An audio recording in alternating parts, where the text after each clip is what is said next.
know, was there much reaction against the band in the early days? I mean, there wasn't anybody else like them. Well, they were quite aware of that. At high school, they used to bring along records of Velvet Underground. Well, Henry Cow. I don't know how they found out about Henry Cow, but that was one of the greatest early influences. And that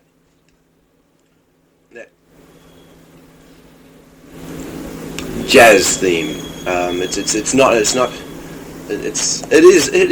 not rock and it's not electronics. It's just a very modern jazz combination of instruments. That's all. Yeah. And that was that and some Faust, which is really mutated rock. They were the greatest influences back in their last high school days. And the people that they wanted to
Is it this one? Yeah, this is the one downstairs. Just leave it open. Gonadal atrocity. Gonadal atrocity? Yeah, didn't you read that above the door? That's what's written above the door. No, I couldn't see it. I was just about to strike a match and Lindsay opened the door. No, down there. Above the door. That's the name of this. Gonadal atrocity. Yes, and it's the name of the whole place. I like it. This all used to be brothels along here. Most of Darlinghurst used to be brothels. What does gonadal atrocity mean? Well, gonads. Gonads are the sexual organ. Ah. And you named it because of the brothel. Oh no, just because I think most of humanity is a gonadal atrocity. A cock-up. Hmm? A cock-up. Yeah. Have you heard alternative TV? Any alternative TV? Heard of them. Yeah, you haven't heard... Yeah, they're in New York, aren't they? No, they're English. Are they? Yeah, Mark P. used to write Sniffing Glue. Yeah, I've seen posters. A girl we met in Melbourne, she came back and she had posters of Clark Kent too. She had some Clark Kent posters, and they're great, really beautiful posters. Yeah. Really colourful, and one of Clark Kent is this person who's leaping over a bridge or something. Yeah, that's he's too up like cool that. to collapse that. Yeah. And then she had an alternative TV poster. Yeah, they just did an album called Vibing Up the Senile Man, Part 1, and it's got Genesis P. Orridge on it. Gee, there must be exciting things happening over there all the time. Oh, they're always so good.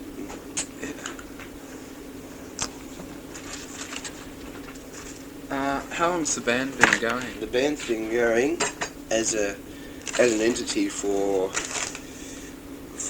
years, about 4 or 5 years, maybe even a bit longer since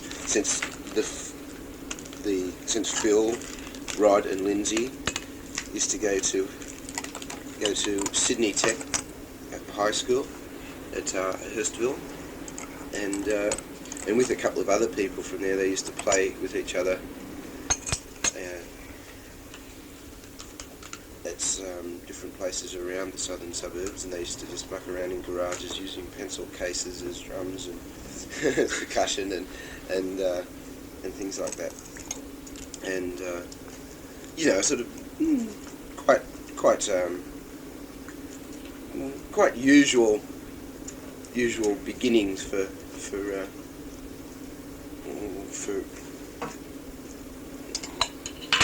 anyone that creates their own alternative, There's some line-up in Well, they began to be serious about performing music. I think about 2.5, 3 years ago, and they had a drummer with them. They had a drummer with them that used to go to the same school, and the highlight, and they played about 3 or 4 times altogether. Played at a park, and then with a couple of other small bands right out in the western suburbs. They played at Macquarie University. Quite a flop. They're quite concerned with visuals too. They used to they used to dress up very weirdly. Each person would have a different theme about them, and then they'd have one person have plastic all over them and dots and spots. Oh yeah, well they're more extreme than that, and they used to do lots of improvised bits, but I've heard a few little tapes of different things they've done, and it was sounding very incoherent, especially because the drummer used to be the very straight influence, and used to keep a very, very rigorous rhythm. Nothing extraordinarily unusual. It used to be, and everyone else used to have to try and coordinate that into their music, Yeah, fit it in. Yeah, well, so that was a bit of a problem for them.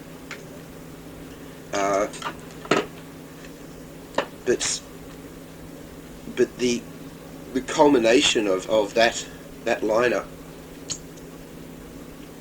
really was when they played at French's about August last year, when the drummer just refused to play on several songs because the audience was really hostile. They were throwing glasses and things. That's when you played with the radiators. No, they was just by themselves at French's with the drummer called Bruce, and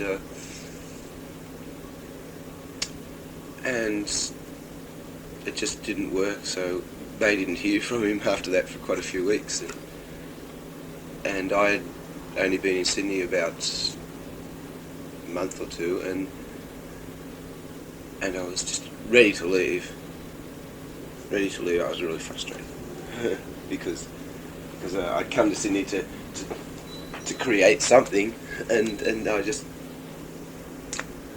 couldn't find myself even comfortable as far as living, just somewhere to the accommodation goes, and I'd worked about 5 different jobs, 2 days each, and I was just about to leave to go and live in the rainforest or something, in Queensland or something. And I'd seen them at French's. I didn't know that there was that problem with the drummer, and I had played once or twice with them after I got to know Lindsay at Wollongong University, and I'd come up to Sydney once or twice, and when I just bought that drum kit, and I just mucked around with them. We used to do Connection and I Want to Be Your Dog. I couldn't play I still can't play drums, and all it was is just fucking constant, hours and hours. We just didn't stop, and I had a sweat pouring. This little terrace house in Commonwealth Street in Surrey Hills. That was their first venture away from home for most of them. A few of them still lived at home, but that was their headquarters, and no, it was really not dirty, but just disorganized little household, and it was dark and dingy, and that's where most of their transition from backyard garage to middle of Sydney on stage band was, in Commonwealth Street in the little terrace house, and one weekend I just came up and we just played for hours and hours and hours and hours, all through the night and into the next day, and that's the only time they'd heard me play drums. And then I went travelling all around, and when I'd come up to Sydney, then I was the only alternative to the drummer that would refuse to play with them. Have you So they asked me to join. I don't know. Was there much reaction against the band in the early days? I mean, there wasn't anybody else like them. Well, they were quite aware of that. At high school, they used to bring along records of Velvet Underground. Well, Henry Cow. I don't know how they found out about Henry Cow, but that was one of the greatest early influences, and that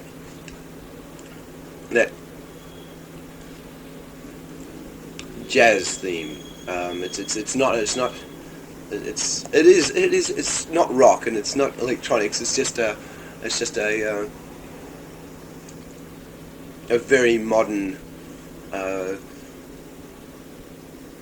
jazz combination of instruments. That's all. Yeah. And that was that, and some Faust, which is really mutated rock. They were the greatest influences back in their last high school days, and the people that they wanted to extend that knowledge to other people about that sort of music, and people just wouldn't accept it. So that made them even more introverted in lots of ways, and at the same time gave them lots more energy to create their own interpretation of alternative music, and that has been up till I'd say about. No, I'd still say it's the greatest motive, of course, that it exists between us all.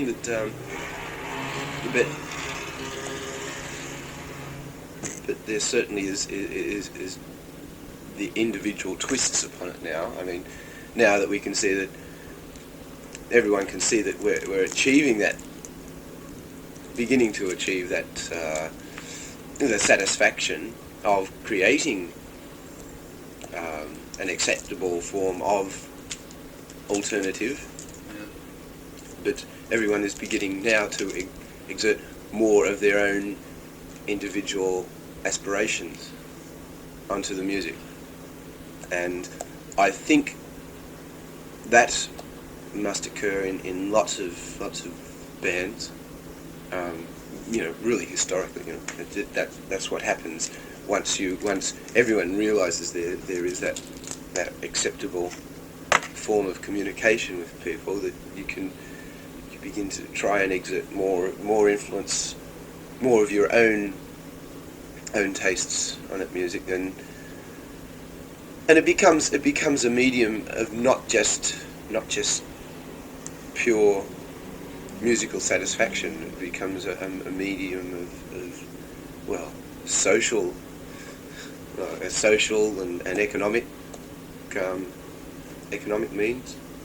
Has the with the build-up and popularity of the band, has the style of music, the songs that you're writing now, changed from the songs that you were writing in the beginning, or that they were writing in the beginning? Well, when they first started writing it, really arranging songs, it was Phil, the keyboard player, who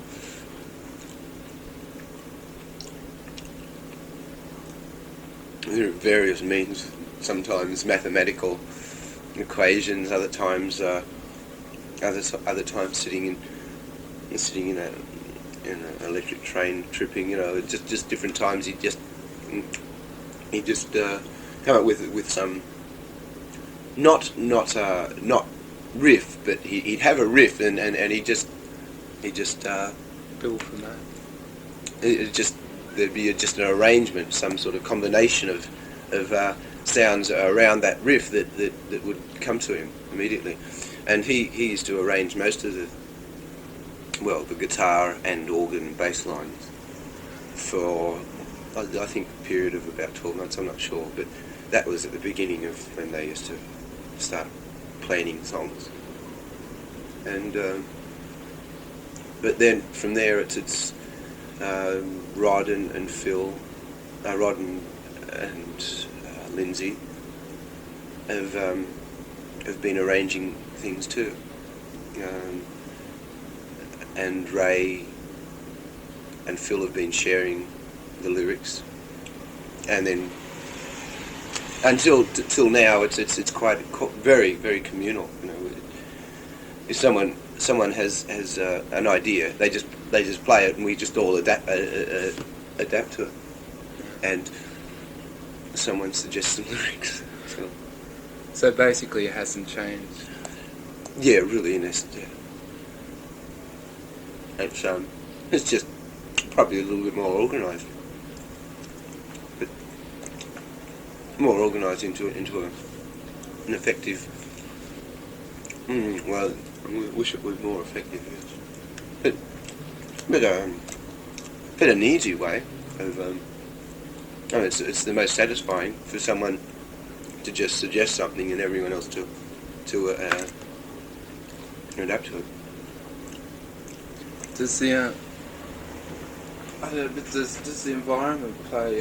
The social environment play a big part in the writing? Of course. Lots of the songs are about human relationships, just human beings relating to each other, and how that is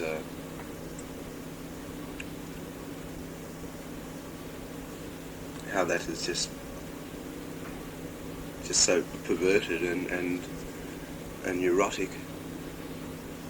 It doesn't say it in specific terms, but that's what most of the lyrics are about, I think. But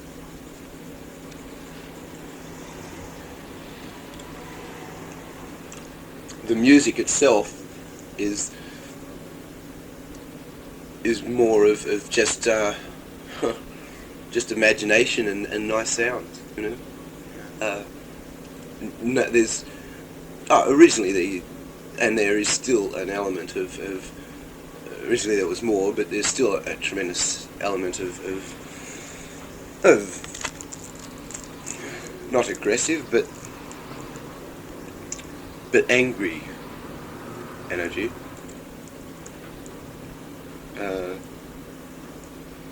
Does that stem from the early days? No, it still has a lot to do with it. Yeah. But it's funny that element can be reduced as satisfaction of creating an acceptable, communicable alternative is realised that element of dissatisfaction that is the motive in the beginning is gradually reduced. Yeah. Could you tell us a little bit about the single, the Free State? What's that? What's it about? Well, State is a love song, I think.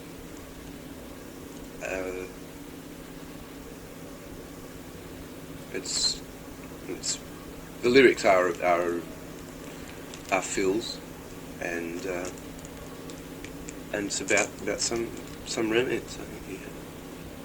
A Secret West, that is more of a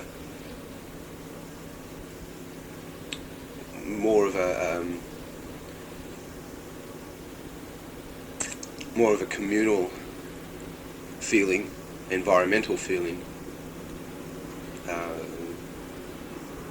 But there's lots of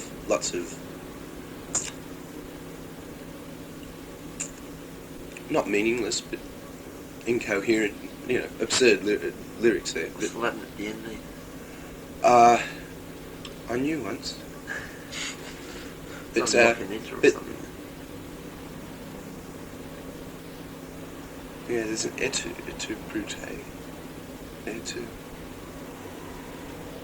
But, no, I wish Lindsay was here. He could tell you. But I've never been into lyrics much. But, yeah, there's things like that Red Lock on C Still, absolutely absurd lyrics. See that door nail, see me hammer it through to you, and the rest of the lyrics about what Phil had for breakfast. Great.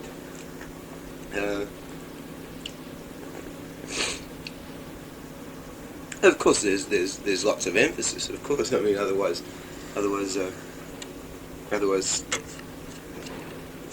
Rae it'd have no role at all. There's lots of emphasis on lyrics, but just as much emphasis on voice being an instrument, of course, which is quite acceptable to lots of people in theory, but when it comes down to it, lots of people just they get stuck with the idea of messages. Yeah, what voice is an instrument, such as in phonetics on F1. No, yeah, but I'd like to. I still think that voice is still the most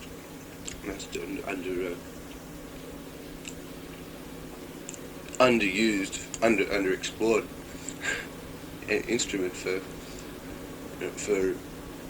just any sort of music. Oh, of course, historically, it's there's all sorts of things that happen,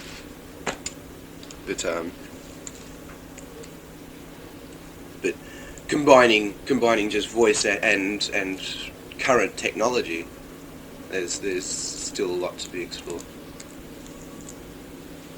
I love Tibetan monk chants. Have you ever heard them?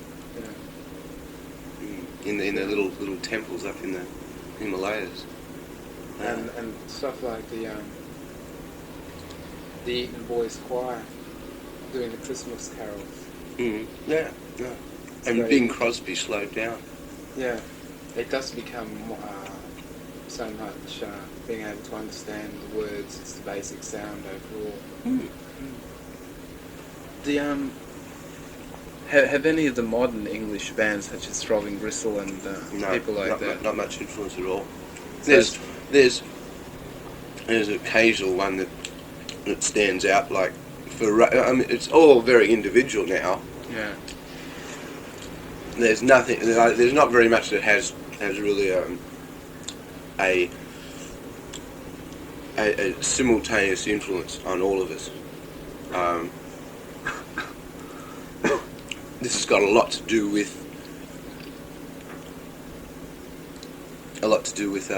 I think people realising that we are beginning to satisfy ourselves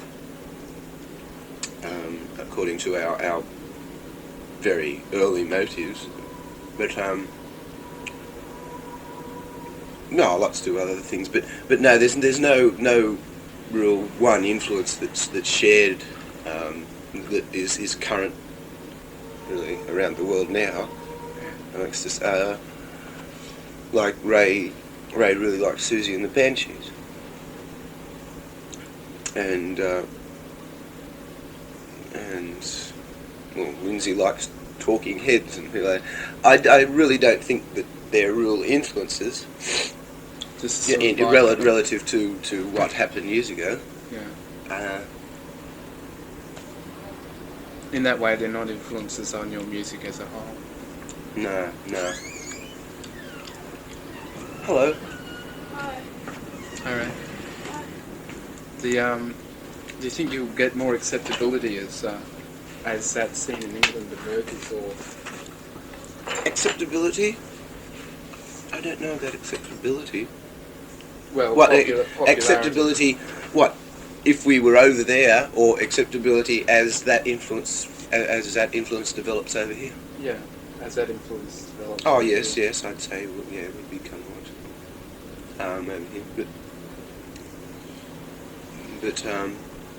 that also begins to that's going to change. It's constantly changing too, and that there is a tremendous influence coming from the States. I think there's going to be. Looking at music universally. No, I'm talking about acceptability, and I think there's going to be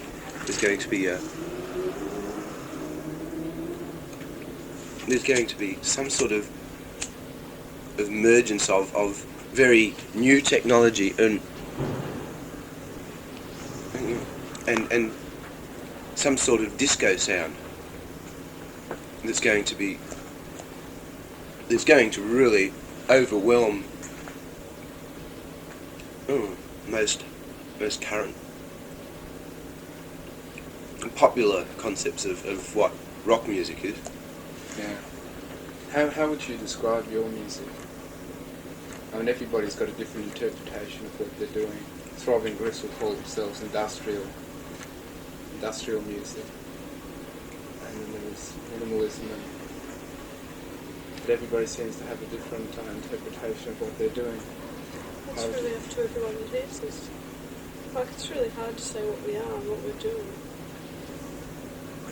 But I just leave it up to the person who hears it.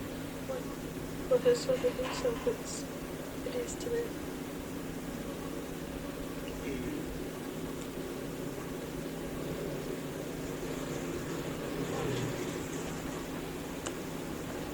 What does the audience mean to you? Is that do you play for them, or just a self-satisfaction? Well, self-satisfying aspect. We play for the audience. For the audience. Yeah, definitely.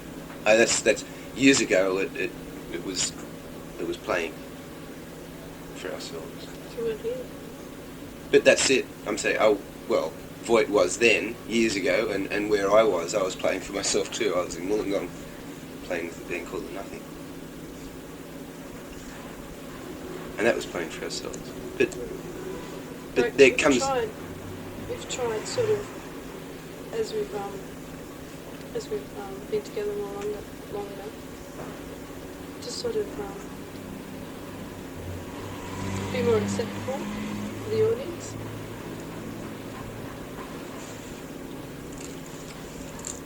That's the stage that most garage bands reach, that realise they haven't got the potential, and they concentrate.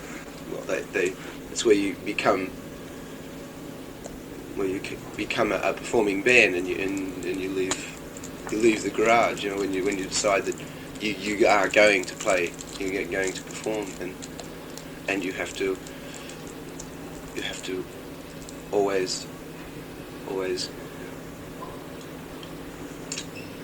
decide what is just going to be pure self-satisfaction and what is going to be satisfying to an audience, and then you've got to adjust your ideas of self-satisfaction according to whether you really want an audience to be satisfied.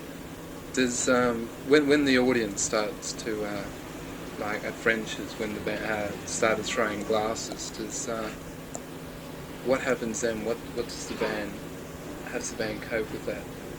Not very well, we just said fuck off. A lot of people there didn't like us. And half the audience did and half the audience really didn't. And we just sort of said, if you don't want to see us, you can fuck off, stuff like that. But they stayed, hung around and G'd and stuff. You don't. Not really too much. Yeah, but and when the band becomes like at Kirk Gallery, when everybody started applauding, does that change the interpretation of the music that you're playing? It changes how we play it. Yeah. Because we work off the audience a lot. Like if we don't go down very well, like the pitches, we really start to play shit out. But it's just really good. Oh, you mean changes the sort of songs we play for them? No, the style in which you play the songs that you're. Oh yeah, sure. It's a lot better. But it doesn't really change the ideas that go into the music. No, just the style of how they. I mean, if you're up in front of an audience, you have to be receptive of them. And if they don't like you, you're obviously going to lose all confidence you ever had in the first place.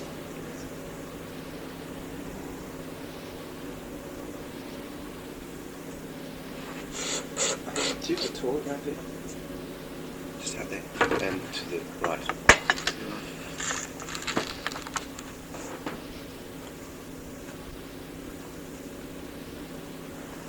What sort of things is your band This doing? door. What sort of things is your band doing? Pop. Pop? More or less. Power pop? No, not really. Where's everyone else? Lindsay's just gone down You to... practice on Mondays, do you? No. We used to on Monday night. Monday nights. Lindsay's just gone down to Valley Street. Was he here?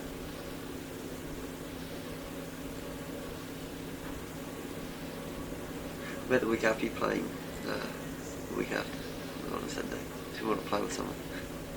Oh, yeah. Where do you play? I mean, where do you practice? Turramurra. Oh, dear. Yeah, I live all the way out in Blakehurst. And you have to get to Tara. And then, have you got a truck, your own truck? No, I don't use very much equipment. We have to hire PAs and things. Actually, we played twice, we didn't hire a PA, once we just used it without a PA.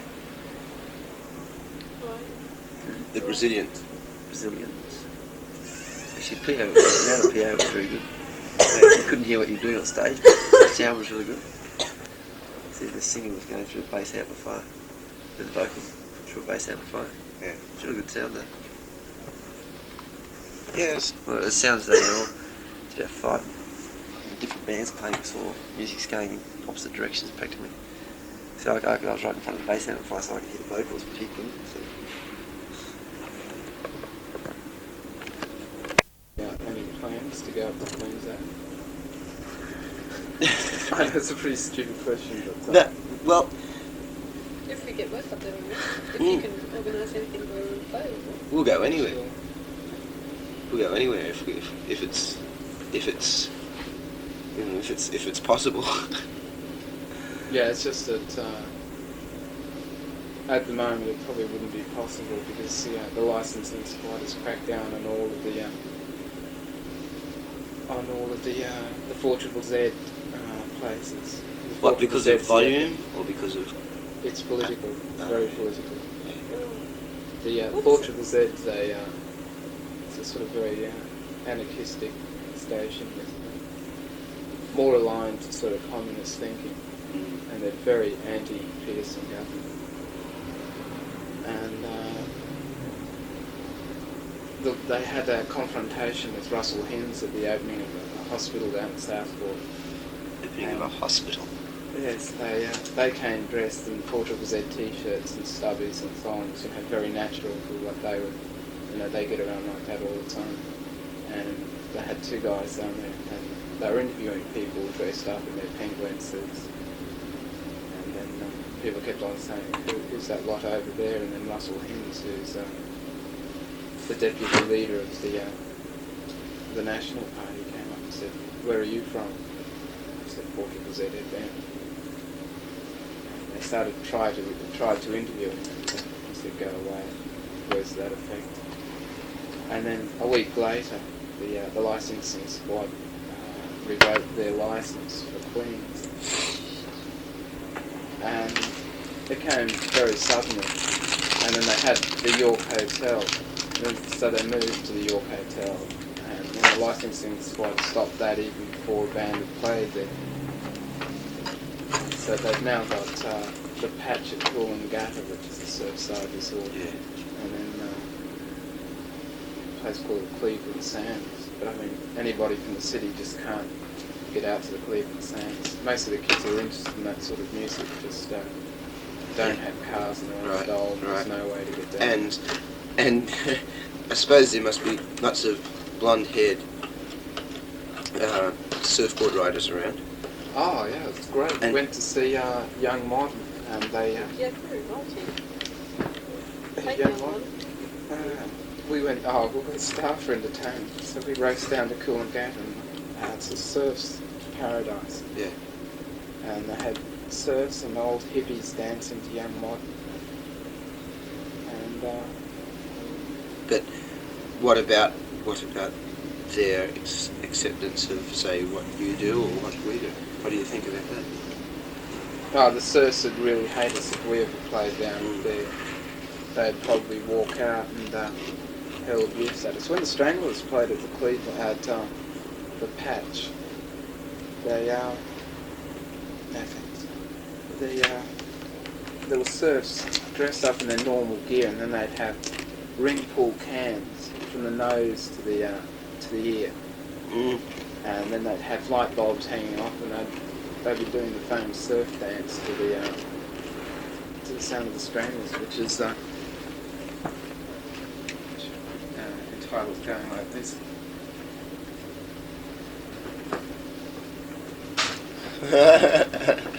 And then How did the the surfs who go. How did the Stranglers take that?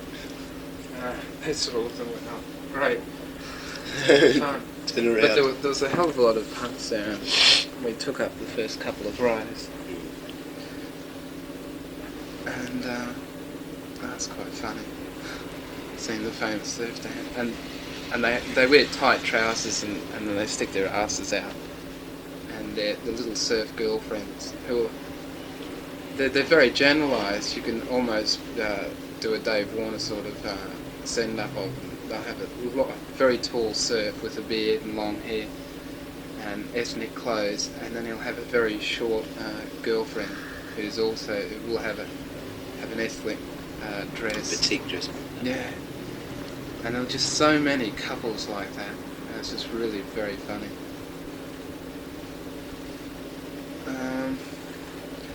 That's been one of the exciting. Excuse me. That's been one of the exciting things about our first and only regular venue at the Sussex Hotel, where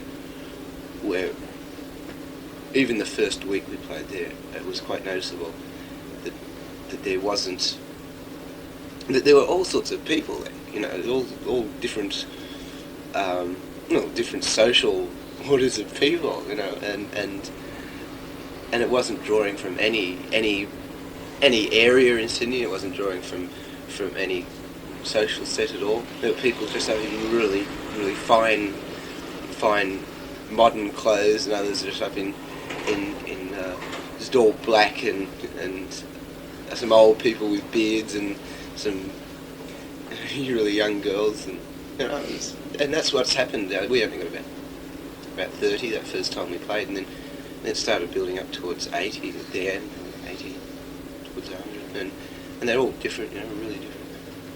Yeah, if you ever get to play at the university in Brisbane, Queensland University, you'll get that same cross-section. Because invariably they have rock and roll bands, and then they'll have people like James Griffin and the Little Family, and the last time they had a joint effort, they had new wave bands like the Riptides and Razor, and then they had James Griffin, Mental as Anything, and Dave Warren, and it was just a complete cross-section of everybody there. That's good. That's going to be the saving thing about second, third wave in Australia. I mean, as it progresses from new wave to later wave, it's going to if people can have different combinations of bands, that's going to saved it, I think. Yeah, and you'll find that a hell of a lot of people who you'd normally associate with hippies or disco people are becoming more interested in new wave, but there's always this barrier between the punks and anybody outside. Yeah. They're sort of treated as their home territory and won't let anybody else in, which is a pity, but you find a lot of people just won't accept the fact that other people can enjoy it without having to change themselves into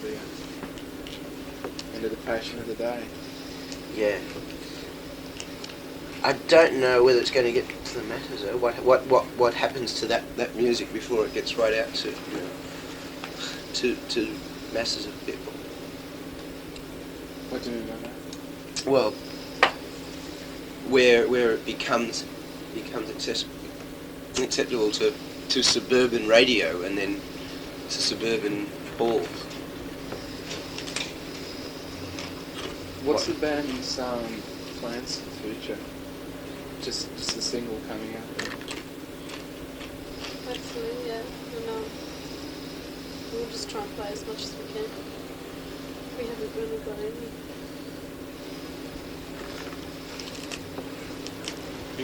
Well, I went and saw the Boys Next Door last night. Roland, the guitarist, said when they come back in about June, they'll try and get us to play with them.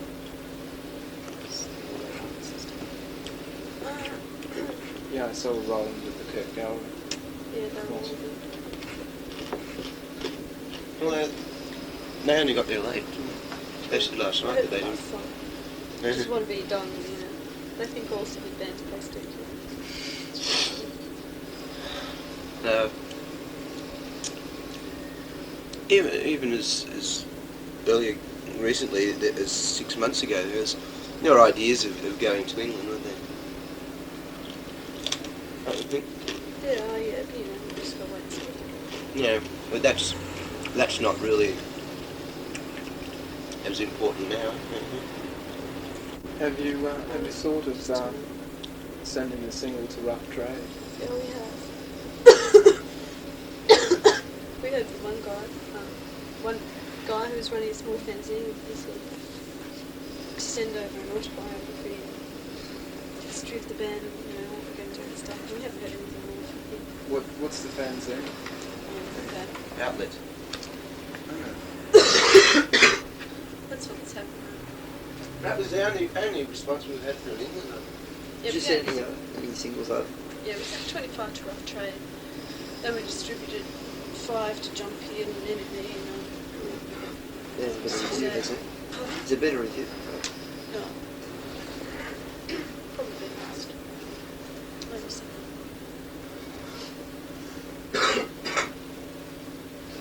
Outlet.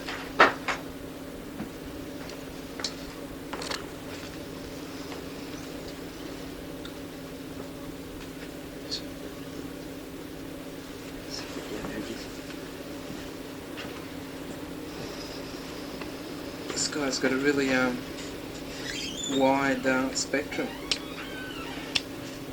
From Kate Bush to Have you ever heard Metabolist? No.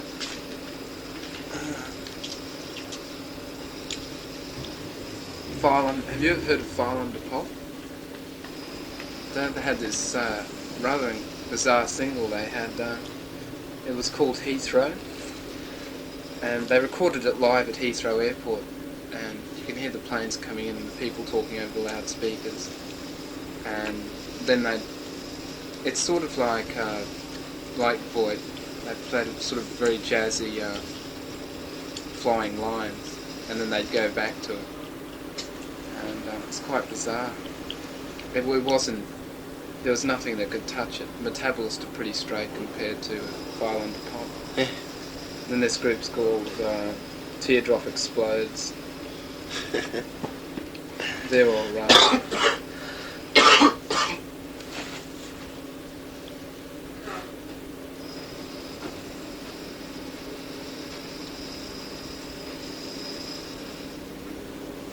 Pork Dukes.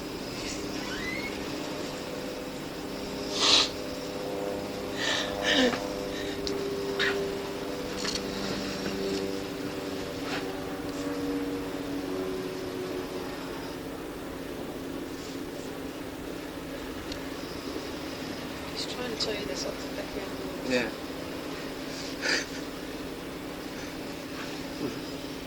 Sometimes at night, you get the empty coal trucks coming down the hill, coming down Crown Street, going down to the wharves, people coal, and they come across the bump down the corner there, and it sounds like thunder. Have you ever thought of using tapes in the background? Yeah. Have you ever done it, or has it just been thought? Well, I don't think Voigt's done it since I've been. But it can create another dimension, but it really sometimes it's detracts sometimes, Yeah. and other times it dominates sometimes. Yeah, when we play, we've got tapes on the loop and various noises, and I feel as though sometimes it alienates the band and becomes very dominating, and also it can be seen as the band's lacking somewhat in music.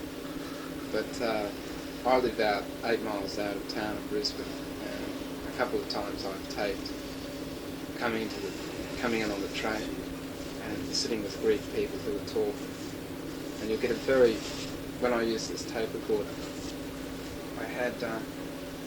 I taped it, and then I made a copy of the tape, and I kept the basic tape on.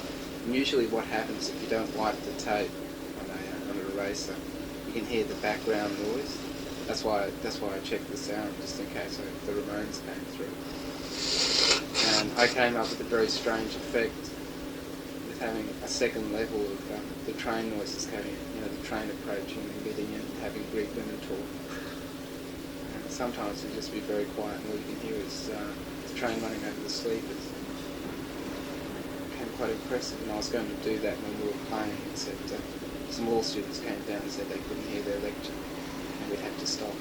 So I didn't have a chance to attack the people of Brisbane with my sounds. You get lots of intricate little rhythms out of train tracks. Yeah, especially when they're approaching the platform and leaving it, you'll get Slowing down. variances in speeds. Become ba-ding, ba-ding, ba-ding, ba-ding, ba-ding, ba-ding, ba-ding, ba-ding, ba-ding, ba-ding, ba-ding, ba-ding, ba-ding, ba-ding. That's a good idea. The best use of tapes I've heard is by the Anlets in Wollongong, who, when they played at Wollongong University the second time they'd ever performed anywhere, each member of the band, there was 5 of them then, and each member was able to arrange half an hour of just a collage of any sound that they wanted to on a reel-to-reel, and they did it quite unbeknown to the others, with nothing. It's kept secret, and then they just played it that night, and it really reflected the different personalities, and the band just played according to what they heard coming through. And there, for one of them, it was a real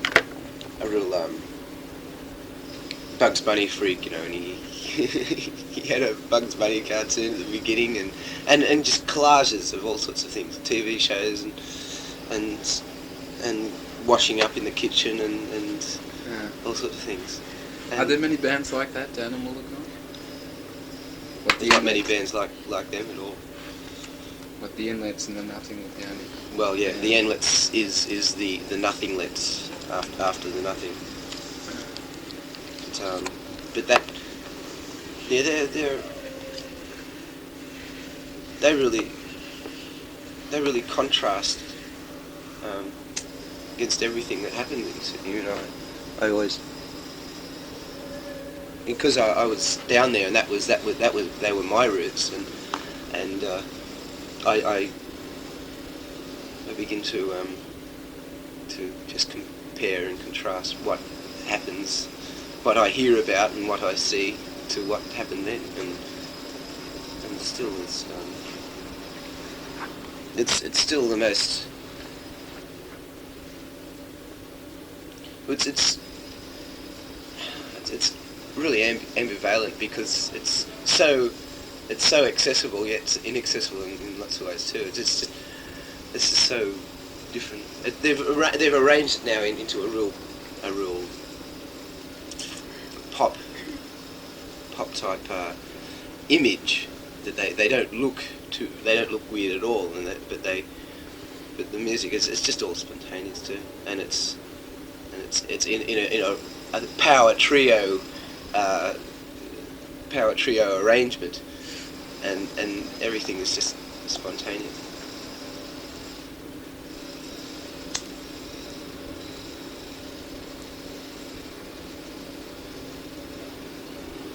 But they are limited still. Very limited. Have you ever sort of bringing them up and playing with you? Or? No, they did. Played with them about 3 times, isn't it? Yeah, the first time we ever played really to anyone apart from ourselves was here. Up here when we first moved in, and they came up and they played after about 12 o'clock at night. They fiddled around for about an hour, and then downstairs was about the second time, a few months after. And downstairs could have been a great place. We played down there 3 times. With Many people come? Not very many. No. It was the first couple of times we played, and that was all vacant downstairs. But they wanted $100 a week. Could have been a great venue.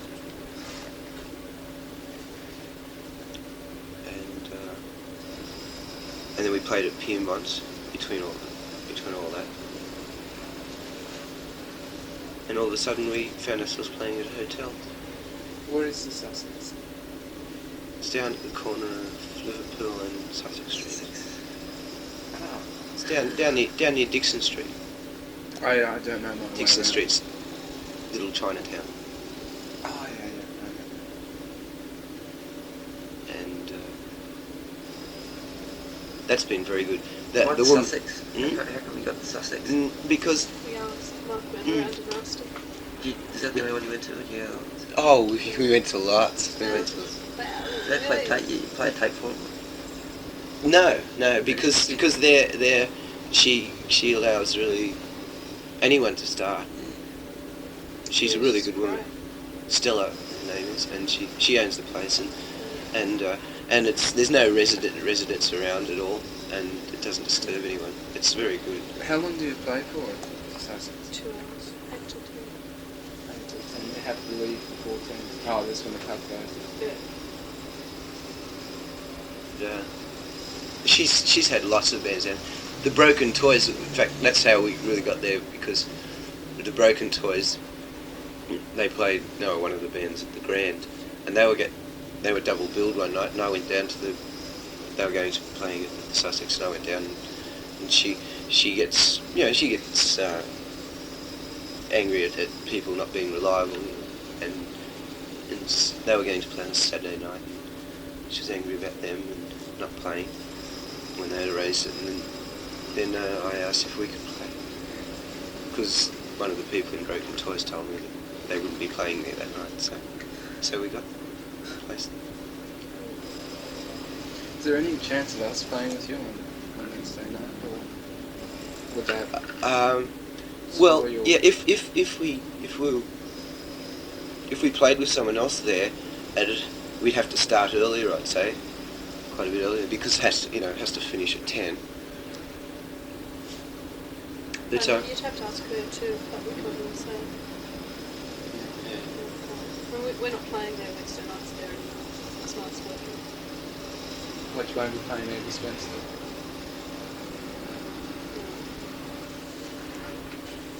So, are you playing this week at all? Or because of your Well, work? I'm going down to the Sussex later on today, and find out if we can play on Thursday or Friday. Obviously you can't play Friday. So we could pretty play one.